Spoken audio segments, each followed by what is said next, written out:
আসসালামু আলাইকুম। আজকে আমি আরেকটা রেসিপি নিয়ে আপনাদের সামনে এসেছি। এখানে আমি একটা বেগুনকে ধুয়ে চুলার উপরে দিয়েছি আর একটা টমেটো দিয়েছি। আমি বেগুনটা চুলায় দেওয়ার আগে ক্যামেরা অন করতে ভুলে গেছি, তাই এক পাশ আগেই কালো হয়ে গেছে, তারপর ক্যামেরাটা অন করলাম। তো আমি যেটা করছি সেটা হচ্ছে এগুলো দিয়ে আমি একটা ভর্তা তৈরি করব। তো এর জন্য চুলার উপরে দিয়ে দিলাম একটু পোড়া বেগুন আর পোড়া টমেটোর ভর্তা। বেগুনটা হতে আসলে একটু বেশি সময় লাগবে, আমি বুঝতে পারছি। একে তো বেগুনটা বড়, তার মধ্যে এই বেগুনটা প্রায় 4-5 দিন ফ্রিজের ভিতরে ছিল। এটা আসলে ফ্রিজে থাকতে থাকতে এটা আসলে সহজে নরম হচ্ছে না। আর টমেটোটা হয়ে যাচ্ছে, কিন্তু বেগুনটা সেভাবে নরম হচ্ছে না। নিচের সাইডটাও হচ্ছিল, কিন্তু উপরেরটু শক্ত, মোটামুটি ভালোই শক্ত থেকে যাচ্ছিল। তো অনেক সময় নিয়ে আমি এটাকে পোড়ানোর চেষ্টা করছিলাম। আর তখন আমি পাশে যেটা করছিলাম সেটা হচ্ছে আমি পেঁয়াজ ছুলছিলাম আর কাঁচামরিচ, ধনিয়া পাতা এগুলো নিয়ে কাজ করছিলাম। এই যে টমেটোটা অলমোস্ট হয়ে গেছে, কিন্তু বেগুন কিন্তু নিচের দিকে হলেও ওপর দিকে হতে চাচ্ছিল না। তাই বারবার ঘুরিয়ে ঘুরিয়ে আমি দেখার চেষ্টা করছিলাম যে কোথায় কোথায় হয়েছে। এই তো এটা চুলার উপর দিয়ে হচ্ছে, উপরের দিকে একদমই হচ্ছে না।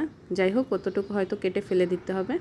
তারপর আমি দুটো পেঁয়াজকে এভাবে কাঁটা চামচে করে এখানে পোড়ার জন্য ওগুলোর সাইডে দিয়ে দিলাম। আর 5-6টা কাঁচামরিচ নেব। সেমভাবে আমি কাঁটা চামচে করে ওই কাঁচামরিচগুলোও কাঁটা চামচে গেঁথে এখানে দিয়ে দিব, যাতে একসাথে সবগুলো হয়ে যায়। এভাবে সময় নিচ্ছে আসলে অনেক। টমেটোটা হয়ে গেছে, কিন্তু বেগুনটা হতে কিন্তু অনেক বেশি সময় লাগছিল। তা আমি ওয়েট করছি। তারপর মোটামুটি যখন দেখলাম যে নিচের টুক হয়ে গেছে, কিন্তু উপরের সাইডের বেগুনটা হচ্ছে না খুব বেশি, তারপর আমি সেই আশা ছেড়ে দিলাম। ভাবলাম যে যতটুকু হচ্ছে ততটুকু দিয়েই ভর্তাটা করি। আর পাশে তো এই যে মরিচ, পেঁয়াজ এগুলোকে একটু একটু পরপর আমি উল্টে উল্টে দিচ্ছিলাম। দেওয়ার পরে হয়ে গেছে। এরপর আমি যেটা করলাম সেটা হচ্ছে টমেটোর খোসাটা উপর থেকে ফেলে দিলাম, আর বাকি সব জিনিসগুলোকে আমি ছুরি দিয়ে কেটে নিলাম। আর বেগুনের উপরের অনেকটুকু অংশ আমি নিতে পারিনি, কারণ ওটা শক্তই ছিল। যতটুকু পেরেছি ততটুকু নিয়েছি। এখন আমি এগুলোকে সবগুলোকে কুচিয়ে নিয়েছি।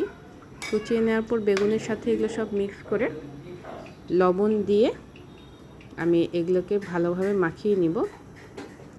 মাখিয়ে নেওয়ার পর সরিষার তেল দিয়ে আরেকটু মেখে নিব। এই তো, তাহলে ভর্তাটা হয়ে যাবে। ভর্তাটা কিন্তু অনেক বেশি মজা হয়। আসলে এই রমজান মাসে আমি মাছ, মাংস আমার ধারণা অনেকেই খেতে পারে না, তখন ভর্তা ভাত খেতেই বেশি ভালো লাগে। আপনারা এটা বাসায় ট্রাই করবেন। আমার ধারণা আপনাদেরকে ভালো লাগবে। যাদের অ্যালার্জি নেই তারা এই বেগুনের ভর্তাটা ভালো লাগবে। ট্রাই করে দেখবেন। আশা করি আপনাদেরও ভালো লাগবে। ভালো লাগার কথা, আর ঝাল ঝাল হলে খেতেও ভালো লাগে। ডাল দিয়ে খেতে অনেক মজা হয়। আপনারা ট্রাই করবেন আর আমাদের সাথেই থাকবেন। সবাই ভালো থাকবেন। ধন্যবাদ সবাইকে।